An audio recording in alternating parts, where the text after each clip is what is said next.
عجیب این است که به این میدان سه بزرگ مهر یک باره قدم نهادند. بیمان میرند مردان بحر میهن، زی مردان خاک میهن را نگیرد.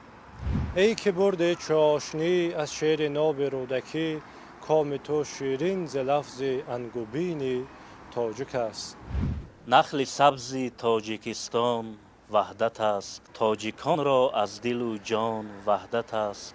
ناگفته نماند که هر سه بزرگ مهر صاحب کتاب هستند. من که از روز ازل جایزه دار عشقم، دل نشان است که بر سینه ام آویختم. موضوع مادر و عشق توأمند. توأم به اون خاطر که مادر خودش سرچشمه عشق است. به مثل شعرهای خواجه حافظ ندارد نارسایی مادری من. به بخت ایجادکاران جوان به این آزمون یک نامیناسیون دیگر ضم گردید، نامیناسیون شاعری.